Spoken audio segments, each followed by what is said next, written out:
नमस्कार दोस्तों अगर आप लोगों का भी पुरानी कंपनी के मेंबर आईडी में पेंशन का पैसा पड़ा हुआ है और आप लोग उस पेंशन के पैसे को विड्रॉवल करना चाहते हैं तो आप लोगों ने बिल्कुल सही वीडियो पर क्लिक किया है। जी हाँ दोस्तों, इस वीडियो में आप लोगों को बताऊंगा कि पुरानी कंपनी के पेंशन का पैसा को आप लोग किस प्रकार से विड्रॉवल कर पाएंगे। पूरी जानकारी आप लोगों को डिटेल में बताऊंगा, तो आप लोग वीडियो को बिना स्किप किए लास्ट तक जरूर देखिएगा। तो दोस्तों, पुरानी कंपनी के पेंशन का पैसा किस प्रकार से निकालेंगे जानने के लिए तो सबसे पहले हम लोगों ने यूनिफाइड पोर्टल पे लॉगिन कर लिया है। लॉगिन करने के बाद दोस्तों एक छोटी सी जानकारी आपको देता हूँ। यहाँ पे आपको व्यू का ऑप्शन देखने को मिल रहा होगा, इस पर क्लिक करते हैं और यहाँ पे सर्विस हिस्ट्री का ऑप्शन देखने को मिल रहा है, इस पर क्लिक कर देते हैं। अब दोस्तों ये मेरा एक क्लाइंट है, इस क्लाइंट ने यहाँ पे देख सकते हैं 5 कंपनियों में काम किया है। 5 कंपनियों में काम किया है और इनके साथ प्रॉब्लम क्या आ रहा है कि इन्होंने 5 कंपनियों में काम किया है, पिछली 4 कंपनियों का पीएफ का पैसा ट्रांसफ़र करके इन्होंने 5वीं कंपनी में कर लिया है। लेकिन जब वो पासबुक चेक करने जाते हैं पुराने मेंबर आईडी का, तो वहाँ पे उसका पेंशन का पैसा शो हो रहा है। पीएफ का पैसा तो ट्रांसफ़र होकर आ गया है और नए वाले पासबुक में शो हो रहा है, बट पेंशन का पैसा पुराने वाले पासबुक में शो हो रहा है, नए वाले पासबुक में शो नहीं हो रहा है। अब इन्होंने नौकरी छोड़ दिया है और पीएफ का फुल एंड फाइनल विड्रॉवल करने जा रहे हैं, लेकिन वहाँ पे अपना नया पासबुक चेक कर रहे हैं तो वहाँ पे केवल पेंशन का पैसा जिस कंपनी में उन्होंने काम किया उसी कंपनी का शो हो रहा है, पुरानी कंपनी का पेंशन का पैसा अभी तक दिखाई दिया ही नहीं। अब ये सोच रहे हैं कि हमारे पुरानी कंपनी के मेंबर आईडी में जो पेंशन का पैसा पड़ा है उसको हम किस प्रकार से निकालेंगे। और दोस्तों आपको बता देना चाहता हूँ कि अगर आप लोगों ने भी एक से अधिक कंपनी में काम किया होगा तो आप लोगों के साथ भी ऐसा समस्या आया होगा कि पुरानी कंपनी का पीएफ का पैसा आपने ट्रांसफ़र तो कर लिया नई कंपनी में और आपका पीएफ पैसा ट्रांसफ़र होकर तो आ गया है, बट पेंशन का पैसा ट्रांसफ़र होकर नहीं आया है और पेंशन का पैसा पुराने वाले पासबुक में ही शो हो रहा है। अब आप उसको निकालेंगे कैसे? आप सोच रहे हैं हमारा पैसा डूब जाएगा, तो दोस्तों ऐसा नहीं है।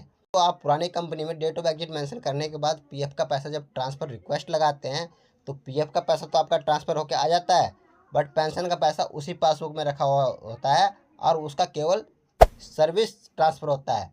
जब सर्विस ट्रांसफ़र होकर आ गया तो पेंशन का पैसा भी ट्रांसफ़र होकर आ गया है। अब दोस्तों आपका होगा क्या, जैसे इन्होंने 5 कंपनियों में काम किया है, तो 5 कंपनी में काम किया है, इन सभी कंपनियों का पीएफ का पैसा जो है ट्रांसफ़र कर लिया इन्होंने 5वीं में, 5वीं कंपनी में ट्रांसफ़र कर लिया है। अब दोस्तों यहाँ पे इनका पीएफ का पैसा तो पूरा शो हो रहा होगा, पेंशन का पैसा जो इस कंपनी में काम किया वही शो हो रहा होगा।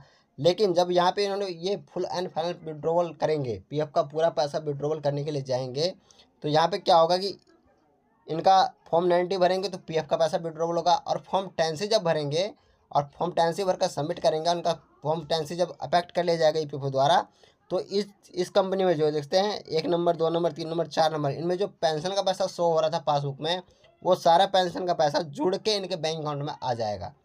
अब दोस्तों आपको क्या क्लियर हो गया होगा कि पुरानी कंपनी का पेंशन का पैसा किस प्रकार से आपका निकलेगा। तो दोस्तों आप जो आखिरी कंपनी में काम कर रहे होंगे उस कंपनी जब आप छोड़ देंगे तो उस कंपनी से जब आप पीएफ का फुल एंड फाइनल विड्रॉवल करेंगे तो पुरानी कंपनी में जितना भी पेंशन का पैसा है वो सारा पेंशन का पैसा जुड़कर आपको मिल जाएगा। तो दोस्तों ये क्लियर हो गया आपका। अब आपके मन में कोई डाउट नहीं होगा। दोस्तों बहुत सारे पीएफ मेंबर एक गड़बड़ी कर देते हैं। गड़बड़ी क्या करते हैं कि वे नई कंपनी ज्वाइन तो कर लेते हैं और पुरानी कंपनी में उनका पीएफ का पैसा पड़ा होता है, लेकिन क्या करते हैं जब नई कंपनी ज्वाइन किया जो कंपनी उस कंपनी को जब छोड़ देते हैं, उनको पीएफ का फुल एंड फाइनल विड्रॉवल करना है, उस टाइम में क्या करते हैं कि पुरानी कंपनी का पीएफ का पैसा ट्रांसफ़र कर देते हैं। अगर लगा लीजिए इस कंपनी में आपने 6 महीना काम किया और पुरानी कंपनी का 6 महीना काम करने के बाद छोड़ दिया और नौकरी छोड़ने के बाद आपने पुरानी कंपनी का पीएफ का पैसा ट्रांसफ़र नई कंपनी में कर लिया।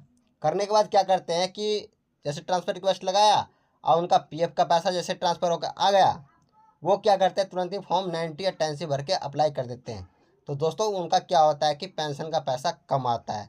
कम आने का कारण क्या होता है, क्योंकि जैसे आपके पासबुक में जो शो होता है ऐसे कि आप 3 दिन 4 दिन हफ्ता दिन के अंदर में अगर आपके पासबुक में पीएफ का पैसा शो हो रहा है तो वहाँ पे आपको चेक करना है कि यहाँ पे सब्जेक्ट टू वेरिफिकेशन लिखा हुआ तो नहीं आ रहा है। अगर दोस्तों सब्जेक्ट टू वेरिफिकेशन लिखा हुआ आ रहा है तब तक आपको फॉर्म नहीं भरना है। फॉर्म 90 10C कोई सा फॉर्म आपको नहीं भरना है। जब सब्जेक्ट टू वेरिफिकेशन हट जाए उसके बाद ही आप लोगों को फॉर्म भरना है। उससे पहले अगर आप फॉर्म भरेंगे तो आपका पैसा कम आएगा। तो दोस्तों यहाँ भी आपका क्लियर हो गया। आप अगर पीएफ का फुल एंड फाइनल विड्रॉवल करेंगे तो सारा पैसा आपके पिछली कंपनी में जो पैसा होगा वो पेंशन का पैसा सारा निकल जाएगा, लेकिन आपको ट्रांसफ़र रिक्वेस्ट लगाना पड़ेगा, उसके बाद ही निकलेगा। अगर आप तो दोस्तों ये थी जानकारी। अगर जानकारी अच्छी लगी हो तो वीडियो को लाइक कीजिएगा, चैनल को सब्सक्राइब कीजिएगा और दोस्तों के साथ शेयर जरूर कीजिएगा। मिलते हैं नेक्स्ट वीडियो में, तब तक के लिए धन्यवाद।